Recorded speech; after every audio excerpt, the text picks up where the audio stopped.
Hello दोस्तों, स्वागत है आप सबका हमारी इस नई वीडियो में। देखिए, हम लोग प्रेजेंट परफेक्ट कंटिन्यूअस टेंस का सब पढ़ चुके थे। अब आज हम लोग शुरू करने जा रहे हैं पास्ट टेंस। ठीक है, पास्ट टेंस। पास्ट टेंस मतलब होता है भूतकाल। भूतकाल, ठीक है। तो इसमें देखिए, ये भी हमारा 4 भाग में होता है।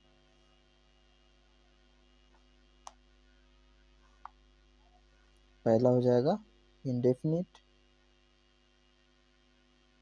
फिर होता है कॉन्टिन्यूअस, उसके बाद होता है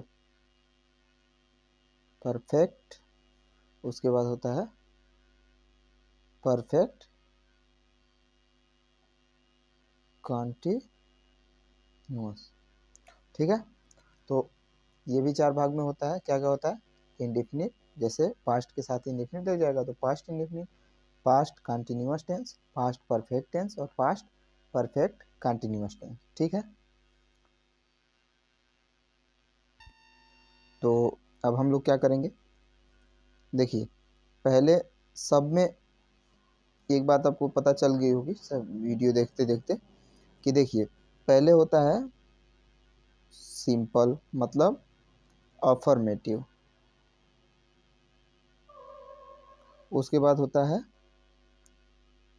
निगेटिव, ठीक है, इसके बाद होता है इंटेरोगेटिव, इसके बाद होता है इंट्रोगेटिव प्लस निगेटिव। ठीक है, तो ये भी हमारा 4 प्रकार का। अब देखिए हम क्या करेंगे, पास्ट इंडिफिनिट में भी ये चारों आ जाएगा, ठीक, कंटिन्यूअस में भी ये चारों आएगा, फिर परफेक्ट में भी चारों आएगा और परफेक्ट कंटिन्यूअस में भी चारों आएगा। ठीक है, तो एक एक करके हम लोग पहले अभी इंडिफिनिट का पढ़ लेते हैं। ठीक है, तो देखिए पास्ट इंडिफिनिट, तो पास्ट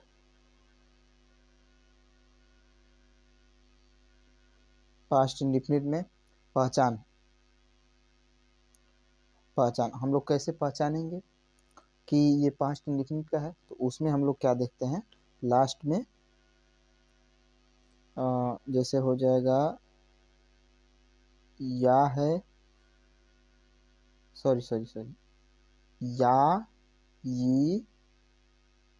ये ऐसे रहेगा, या फिर रहेगा ता था, ती थी, ते थे इत्यादि। ठीक है, तो अगर ये हमारे अगर नज़र में आ गया, किसी सेंटेंस में ऐसे दिया हुआ है, तो वो हमको पास्ट टेंस में समझ में आ जाना चाहिए कि पास्ट टेंस के पास्ट इंडिफिनिट टेंस में है। ठीक है, पास्ट टेंस का तो पहचान हम होता है था, थी, थे, था, थी, थे, ये सब रहेगा। ठीक है, लेकिन इसके साथ या, ये, ठीक है, ये सब आएगा। अगर पास्ट टेंस में हमको पता चलना है, मतलब कैसे पता चलेगा कि ये पास्ट टेंस में है, तो हमको लास्ट में था, थी, थे देखना है, या फिर या, ये। जैसे अगर इंडिफिनिट में रहेगा तो या, ये, जैसे वह गया, तुम जैसे हो जाएगा तुम गए, वह गया, या फिर उसने यह काम किया, जैसे या रहेगा लास्ट में। ठीक, चाहे ई भी हो सकता है, ई, जैसे वह गई, ठीक, वह काम करने गई, वो अपने घर चली गई, तो ये सब हो जाएगा। ठीक है ना, तो इसका मतलब ये भूतकाल में आएगा। अगर देखिए ये तो इसका हो गया। कंटिन्यूअस में हमेशा रहा था, उस प्रेजेंट में रहेंगे तो रहा है, रही है, पास्ट में आ जाएंगे तो रहा था, रही थी, रहे थे, ऐसे चलेगा। परफेक्ट में उसमें जो था उसमें चुका था, चुकी थी, सॉरी सॉरी, चुका है, चुकी है रहेगा। और हम लोग पास्ट में आ जाएंगे प्रेजेंट से, तो इसमें था, थी, थे लग जाएगा, चुका था, चुकी थी, चुके थे। प्रेजेंट में रहेगा तो है हूँ लगेगा, जैसे चुका है, चुकी है। परफेक्ट कंटिन्यूअस, अगर पास्ट परफेक्ट कंटिन्यूअस में आएंगे हम लोग तो वही रहा था, रही थी, रहे थे के साथ समय जुड़ा होगा, ठीक है, कि वह 2 घंटे से पढ़ रहा था, ऐसे करके। तो देखिए हमको पहचान समझ में आ गया। आप लोग देखिए पास्ट इंडिफिनिट है तो इंडिफिनिट में हमको ता ती ते दिखेगा या फिर या ये, ठीक, इतना रहेगा। अब देखिए हम लोग अफर्मेटिव सेंटेंस कैसे बनाते हैं।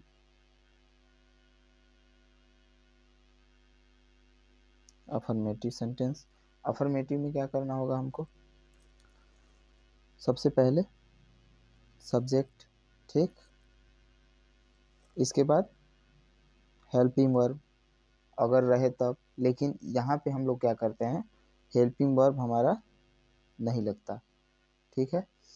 पहले हम लोग क्या पढ़े थे कि सब्जेक्ट के बाद हमेशा हेल्पिंग वर्ब लगता था, ठीक है, उसके बाद फिर मेन वर्ब, मेन वर्ब, ठीक, इसके बाद लगता है क्या, ऑब्जेक्ट,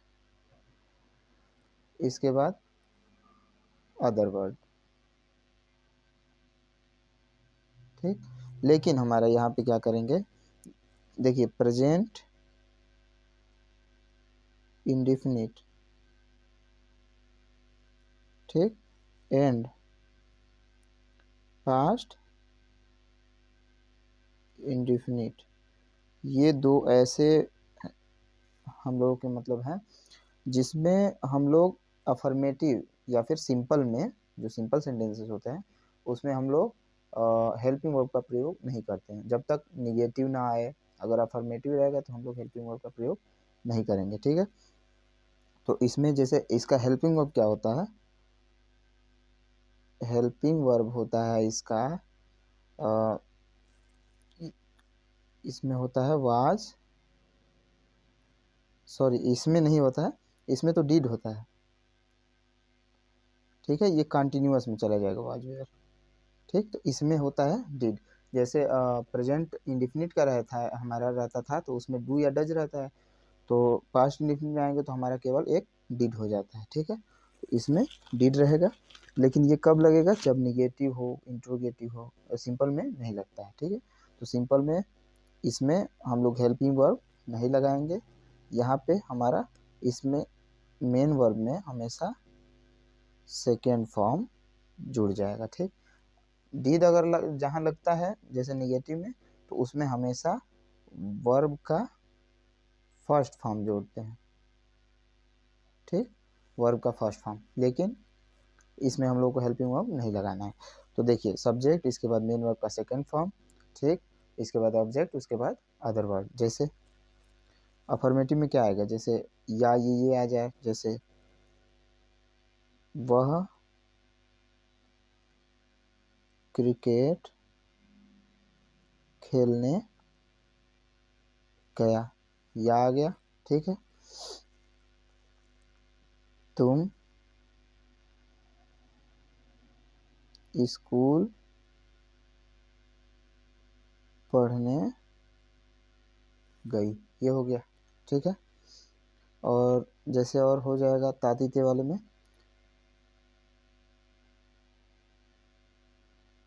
तुम लोग खाना